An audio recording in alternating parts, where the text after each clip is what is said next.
اللہ تعالیٰ کی شان کریمی اپنے بندوں کے ساتھ رحم کا معاملہ اور کرم کا معاملہ ہر آن ہر گھڑی جاری رہتا ہے۔ وہ ستار العیوب بھی ہے، عیبوں پر پردے ڈالتا ہے، بڑا مہربان بھی ہے، معز اور مذل بھی ہے، نافع و ضار بھی ہے۔ اس کی صفات کی تعریف کوئی انسان کر نہیں سکتا۔ ساری دنیا کے انسان اور جنات اور ملائکہ اگر لکھنا شروع کر دیں اور ساری دنیا کے سمندر وہ سیاہیوں میں بدل جائیں اور اللہ کی ایک صفت کی تعریف لکھنا چاہیں، یقیناً انسان ختم ہو جائیں گے، سیاہیاں وہ دنیا سے ناپید ہو جائیں گی، لیکن اللہ کی تعریف کا حق ادا نہیں ہو سکتا۔ اس خالق کے کائنات کی ایک صفت یہ بھی ہے کہ وہ اپنے بندوں کے عملوں کا قدردان بڑا قدردان ہے۔ ہر عمل چاہے وہ چھوٹا ہو، وہ اللہ اس کی قدردانی کرتے ہوئے اس پہ بڑا اجر عطا فرماتے ہیں۔ ہمارے دل و دماغ سے یہ تصورات مٹ گئے۔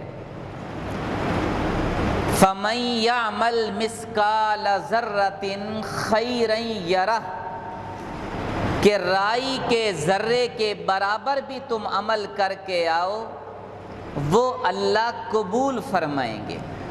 چھوٹا عمل ہے، اللہ اس پہ بھی تمہیں اجر و ثواب عطا فرمائیں گے۔ دنیا کے بادشاہوں کی اگر مثال دیکھی جائے، اگر دنیا کا بادشاہ، دنیا کو کوئی بڑا آدمی، کوئی سرمایہ دار، کوئی مالدار، انہیں اگر چھوٹا تحفہ دیا جائے جو ان کے سٹیٹس اور معیار کے مطابق نہ ہو تو وہ رد کر دیتے ہیں، بلکہ کہتے ہیں ہماری تو تم نے توہین کر لی۔ اور اللہ تھوڑے عمل پر بھی خوش ہو جاتے ہیں اور قدردانی کرتے ہیں، لیکن شرط ہے کہ وہ عمل اخلاص سے بھرا ہوا ہو، خالص اللہ کے لیے عمل کیا جائے۔ کلرک افسر کو درخواست لکھنے جب شروع کرتا ہے، پتہ نہیں کتنے الفاظ ٹائپ کرتا ہے، کاغذ دیکھتا ہے، اس پہ بناؤ سنگار کرے گا، کاغذ اچھا ہو، الفاظ اچھے ہوں، بھئی ہو سکتا ہے وہ میری درخواست کو قبول ہی نہ کرے، اور کتنی دفعہ کاغذ پھاڑے گا، الفاظ مٹائے گا کہ یہ افسر کو میں نے درخواست پیش کرنی ہے، پتہ نہیں اس کو پسند بھی آئے گی یا نہیں آئے گی۔ اور اللہ وہ ذات ہے جو کھوٹا عمل ہے وہ بھی قبول فرما لیں گے، ٹوٹا پھوٹا عمل ہے، تھوڑا عمل ہے، اللہ تعالیٰ اس کی قدردانی فرماتے ہیں۔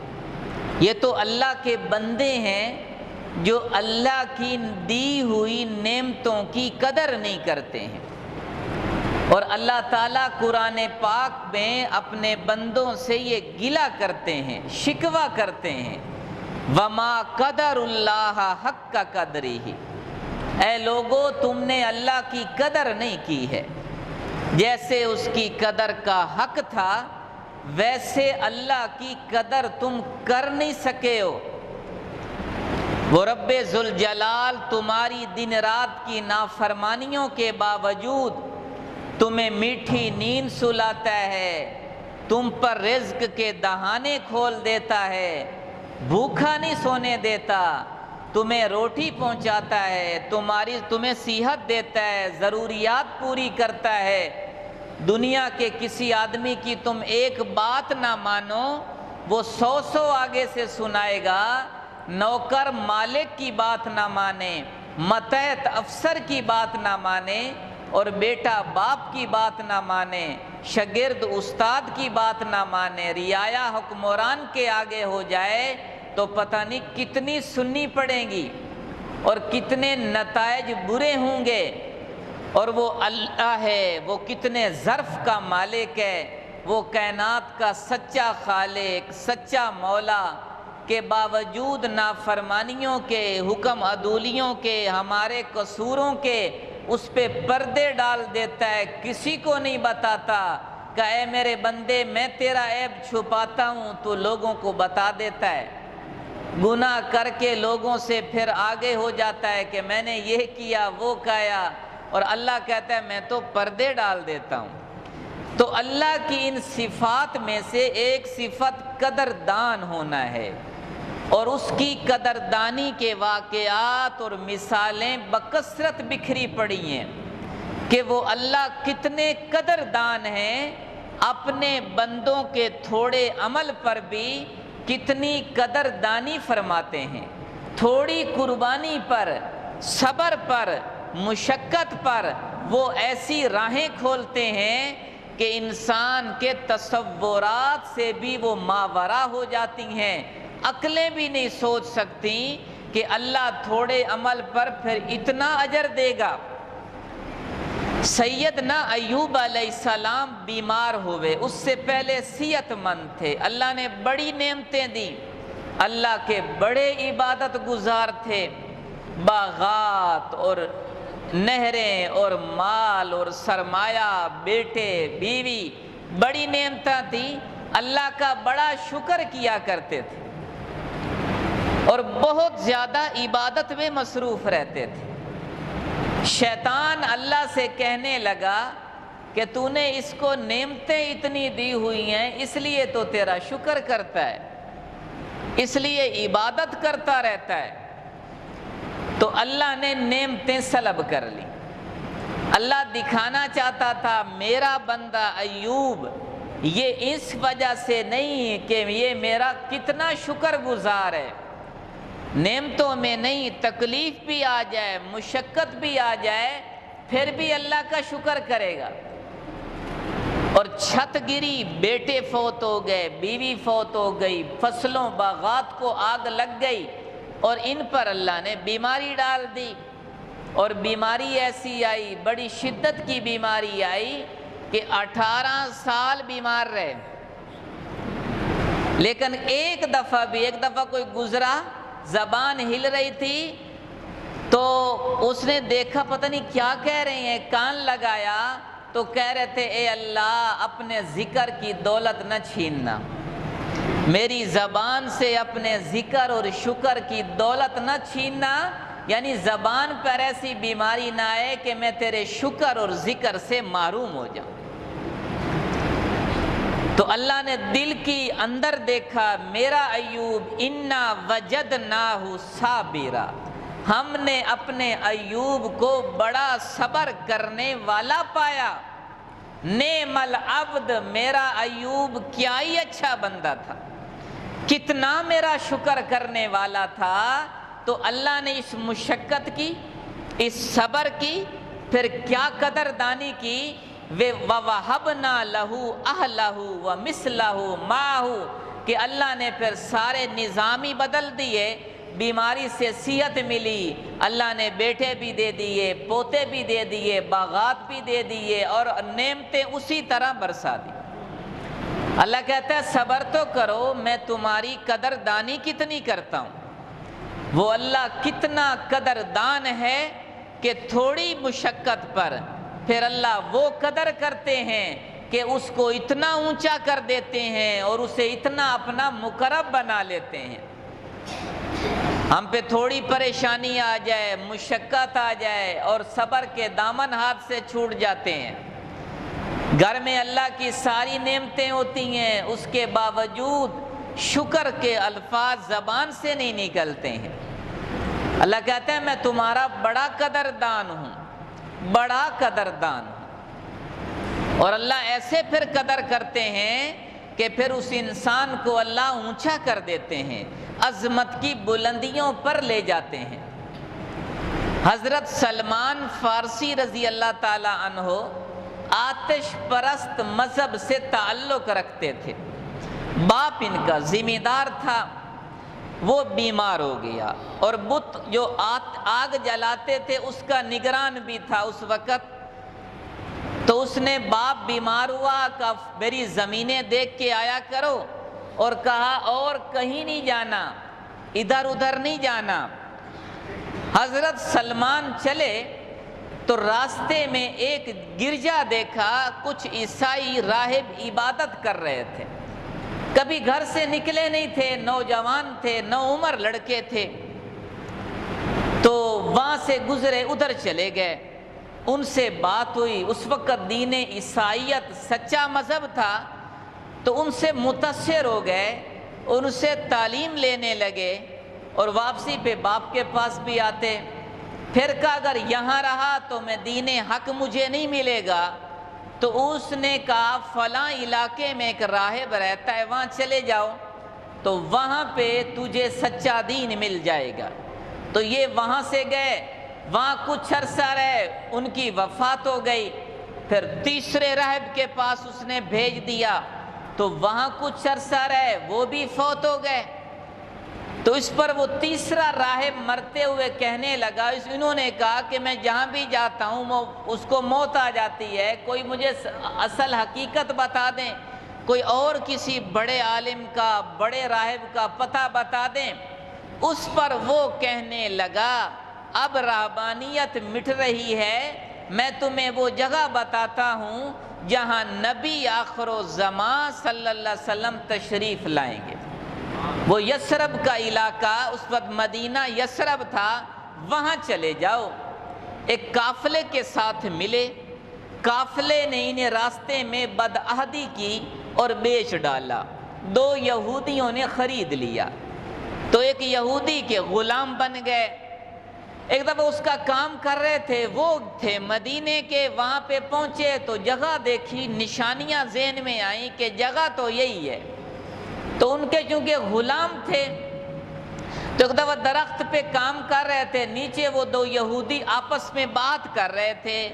ایک دوسرے کو کہنے لگا یار سنا ہے مکہ میں جس نوجوان نے نبوت کا دعویٰ کر دیا تھا وہ مدینے آ چکا ہے، ہجرت کر کے مکہ چھوڑ کے مدینے آ چکا ہے۔ یہ درخت پہ چڑھنے، وہاں سے نیچے چھلانگ لگا دی ان کی باتیں سننے کے لیے۔ تو اس نے کہا آپ کیا کہہ رہے ہیں، کس نے نبوت کا دعویٰ کیا؟ وہ چونکہ آقا تھے، انہوں نے اس کو تھپڑ مارا کہ جا تو اپنا کام کر، تو کیوں ان باتوں میں دلچسپی لیتا ہے؟ لیکن ایک بات ذہن میں آ گئی، اس راہب کی بات ذہن میں تھی کہ نبی آخر الزمان صلی اللہ علیہ وسلم تشریف لانے والے ہیں، ان کے پاس چلا جا۔ اب عیسائیت، رہبانیت ختم ہو گئی، آخری نبی کا ظہور ہو چکا۔ تو اس پر ہفتے میں ایک دن چھٹی ہوتی تھی۔ اس راہب نے بتایا تھا اس نبی کی دو نشانیاں ہوں گی کہ وہ صدقے کا مال قبول نہیں کرے گا، نہیں کھائے گا، ہدیے کا مال کھا لے گا۔ تو ان کو جس دن چھٹی ہوئی سلمان فارسی رضی اللہ عنہ چلے اور وہاں کچھ کھجوریں لے کر گئے، پوچھتے پوچھتے بڑی مشکل سے آقا علیہ السلام کی بارگاہ میں حاضر ہو گئے، اور دور سے شرف دیدار کا حاصل ہو گیا۔ قریب گئے کہ یہ کھجوریں ہیں، آپ قبول کر لیں، یہ صدقے کے کھجوریں ہیں۔ تو آپ صلی اللہ علیہ وسلم نے فرمایا میں صدقہ نہیں کھایا کرتا۔ ایک نشانی پوری ہو گئی۔ پھر کچھ دنوں بعد دوسری نشانی کہ یہ ہدیے کی کھجوریں ہیں، تو آپ نے وہ نوش فرمائی، صحابہ کو بھی کھلائیں۔ پھر آپ علیہ السلام کی بارگاہ میں آئے اور مسلمان ہو گئے۔ مسلمان ہوئے، یہودی کو پتہ چلا، کہ مجھے آزاد، اس نے کہا نہیں آزاد کروں گا۔ انہیں کہا مجھے آزاد کر دے، اس نے کہا دو شرطوں پہ آزاد کروں گا۔ اس یہودی آقا نے کہا کیا دو شرطیں؟ کہ ایک تو 3 اوقیہ مجھے چاندی دے دے. اس وقت ایک پیمانہ تھا، اوقیے سے ہمارے یہاں کلو ہوتا ہے، سیر ہوتا ہے، پاؤ ہوتا ہے، تو ایک پیمانہ تھا، اس سے 50 غلام خریدے جا سکتے تھے، اتنی بڑی وہ بنتی تھی.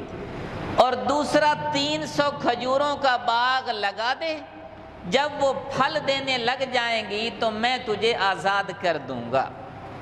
تو یہ اللہ کے رسول کی بارگاہ میں آ گئے اور رسول پاک صلی اللہ علیہ وسلم سے عرض کرنے لگے، یا رسول اللہ، میرے آقا نے یہ 2 شرطیں رکھ دی ہیں میری آزادی کی. شرائط بڑی سخت تھی. اب کھجوروں کے پودے لگانا اور وہ پھل دیں کتنے سال لگ جاتے ہیں، اور ہے غلام، اتنا چاندی اس کے پاس کہاں سے آئے گا. تو اتنی بات کی، اسی بات ہو رہی تھی تو ایک آدمی آیا، وہ ایک ڈلی چاندی کی لے آیا. یا رسول اللہ صلی اللہ علیہ وسلم، یہ آپ کے لیے ہدیہ ہے. تو آقا علیہ السلام نے وہ قبول کیا. سلمان تیرا کام بن گیا. اور اس کو کہا یہ جا کے آقا کو دے. وہ چھوٹی سی ڈلی تھی، وہاں جا کے دی. اس نے ترازو میں تولا تو وہ 3 اوقیہ وزن بن گیا. وہ بڑا حیران ہوا، یہ کہ چھوٹی، اس کا وزن زیادہ کیوں نظر آ رہا ہے، شاید ترازو خراب ہو. اس نے کتنی دفعہ ترازو توڑا، پھر جوڑا، پھر اور ترازو پہ ناپا. بھئی اتنی چھوٹی ڈلی کا وزن تھے تو نہیں پتا تھا اس کو 2 جہاں کے رسول کے ہاتھ لگے ہیں. تو وہ 3 اوقیہ ہو گیا. پھر آپ نے کہا سلمان میرا انتظار کرنا، میں آؤں گا اور پھر میں تجھے وہ 300 کھجوروں کا باغ لگا دوں گا. یہ ہے اللہ بڑے قدردان ہیں. قربانی پہ اللہ قدر کتنی کرتے ہیں.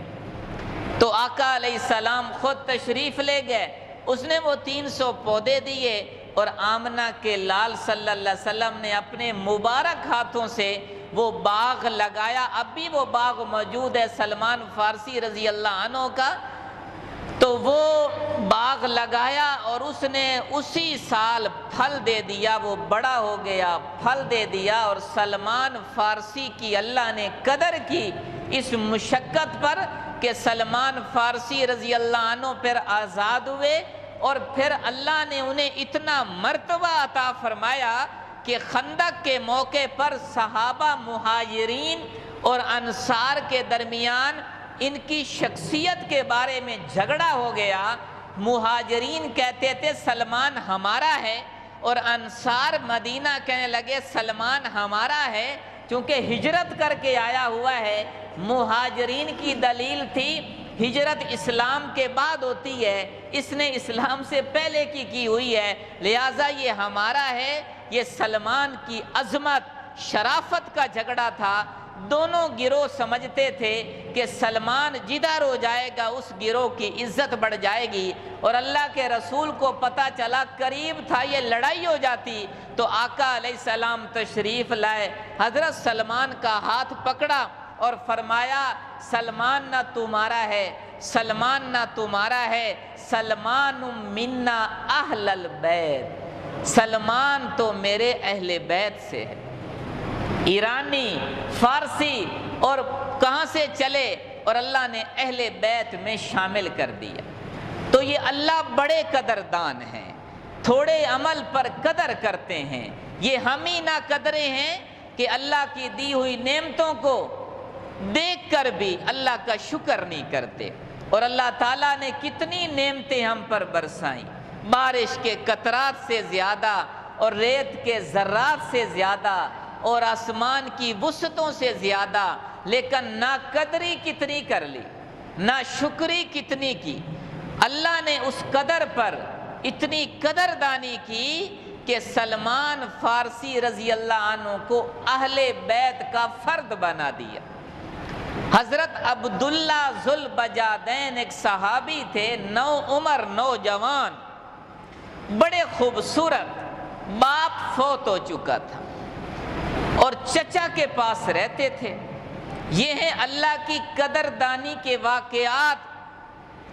اللہ تعالیٰ کیسے اپنے بندے کی مشقت پر، تکلیف پر، وہ اللہ جو مزدور کو مزدوری پسینہ خشک ہونے سے پہلے دلوانا چاہتا ہے، وہ اپنے بندے کی عبادت کی کتنی قدر کرے گا؟ جو رب یہ حکم فرماتا ہے، شریعت بتائی ہے کہ آتُ الْأَجِيرَ أَجْرَهُ أَن يَجِفَّ عِرْقَهُ، مزدور کو پسینہ خشک ہونے سے پہلے اس کی مزدوری دے دیا کرو۔ کسی دنیا کے آدمی کے آپ کام کر لیں اور وہ خوش ہو کر 100 روپے کی بجائے 110 دے دیتا ہے کہ اس نے میرا یہ کام اچھا کیا ہے، وہ اللہ کتنا دے گا؟ وہ اللہ کتنی قدر کرے گا؟ وہ اللہ کتنا قدردان بنے گا؟ تو یہ حضرت عبداللہ مسلمان ہو گئے، چچے نے مارا، بڑی تکلیف دی، کہ چھوڑ دے محمد صلی اللہ علیہ وسلم کا کلمہ، نہیں تو میں تجھے نکال دوں گا گھر سے، تجھے دھکے دے کر نکال۔ نے کہا نکال دو، کلمہ پہلے بڑا چھپایا، لیکن ایمان ایسی کہتے ہیں عشق اور مشک چھپا نہیں کرتا ہے، اللہ کا عشق، اللہ پر ایمان یہ چھپ کے رہ نہیں سکتا، اس کی فطرت میں ہے، تو وہ کہاں چھپ سکتا تھا؟ تو مشقت تکلیف آئی، کہا پھر میں نکل جا میرے گھر سے، اور تن کا لباس بھی اتروا لیا، کا لباس بھی قیمتی لباس اتار لیا، تو ماں نے ایک چادر دی، تو اس کے ذل بجادین، 2 چادروں والا، اس چادر کے 2 ٹکڑے کی، ایک سے سطر چھپایا، ایک اوپر لپیٹی اور چل پڑے۔ اور کہاں جانا تھا؟ آمنہ کے لالی آخری پناہ گاہ تھے، وہی ان غریبوں کا، مسکینوں کا ٹھکانہ تھے، وہی سب کچھ تھے۔ تو وہاں پہنچ گئے اور اللہ کے رسول نے دیکھا تو بڑے آپ اس کی قربانی پر اتنے خوش ہوئے۔ پھر ایک سفر میں گئے تو ان پر ایک حال طاری ہو چکا تھا، ایک دفعہ ذکر کر رہے تھے، اللہ اللہ کا اونچا ذکر کر رہے تھے۔ حضرت عمر رضی اللہ تعالیٰ عنہ نے کہا عبداللہ اونچا ذکر زیادہ نہ کیا کر، تو اللہ کے رسول صلی اللہ علیہ وسلم نے حضرت عمر کو کہا عمر تجھے کیا پتا یہ کتنے اخلاص سے ذکر کرتا ہے، اسے منع نہ کیا کر۔ سفر میں غزوے میں جا رہے تھے، راستے میں بیمار ہو گئے، آخری وقت آ گیا اور اللہ کے رسول کو پتہ چلا، تو اللہ کے رسول نے یوں گود میں سر لیا۔ حضرت عبداللہ اللہ نے قدر پھر کیسی کی، وہ کتنا قدردان ہے، اور اس رب نے کیسی قدر کی۔ تو یہ اس دیکھا تو حضرت عبداللہ آپ کی گود میں فوت ہو گئے، گویا زبان حال سے کہہ رہے تھے کہ تیری ہے یہ معراج کہ تو لوح و قلم تک پہنچے، اور میری معراج کہ میں تیرے قدموں تک پہنچا۔ تو ایسے زبان حال سے کہہ رہے تھے۔ آپ نے اس کو کفن دو، اس کو غسل دو، غسل کفن دیا کیا، قبر کھودی گئی۔ اور شریعت کا مسئلہ ہے کہ میت کو قریبی عزیز قبر میں اتارے، اور عبداللہ کا تو کوئی بھی نہیں تھا، کوئی بھی نہیں تھا، سب کو چھوڑ کے آئے ہوئے تھے، سب رشتہ دار۔ تو آقا علیہ السلام نے فرمایا جس کا کوئی نہیں اس کا میں ہوں، اس کا میں ہوں۔ حضرت عمر دیکھ رہے، صحابہ دیکھ رہے، تو 2 جہاں کے رسول خود قبر میں اترے، اور قبر میں اترے کہ مجھے میت پکڑاؤ۔ حضرت عمر، حضرت عبداللہ بن مسعود، حضرت علی، حضرت بڑے بڑے صحابہ، انہوں نے پکڑا، اور اللہ کے رسول کو جو میت پکڑائی، اور حضرت عمر کی چیخ نکل گئی، کاش اس کی جگہ یہ میری لاش ہوتی۔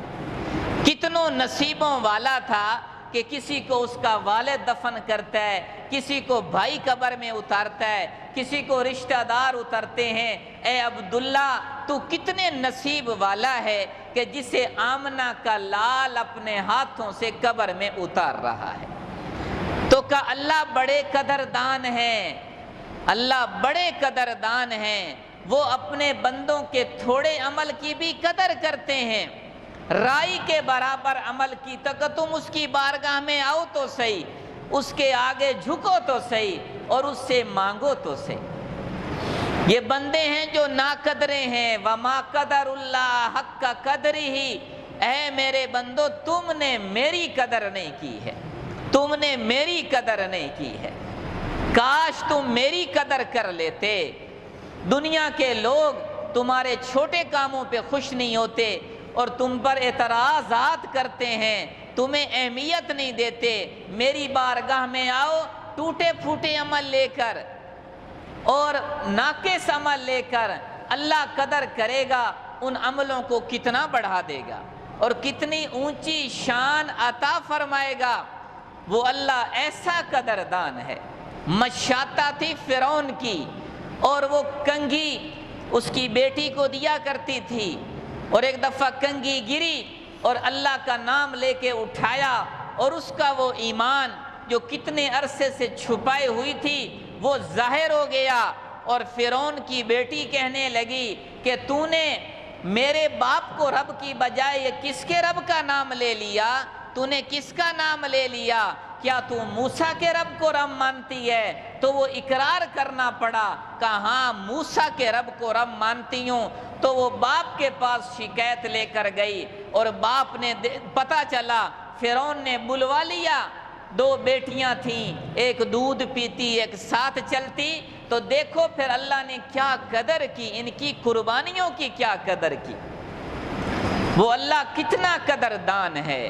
ان دونوں کو بلوا لیا، کہ مجھے رب مان لے تو تمہیں نہال کر دوں گا، خزانے دے دوں گا۔ لیکن وہ جو موسیٰ پر ایمان لائی تھی اس کا تو یہ یقین راسخ ہو چکا تھا کہ للہ الخزائن السماوات والارض، زمین آسمان کے خزانے تو اللہ کے پاس ہیں، اللہ کے پاس ہیں۔ انہوں نے کہا دیکھ لے تیری بیٹیوں کو بھی جلا دوں گا، تجھے بھی جلا دوں گا، کا کوئی پرواہ نہیں۔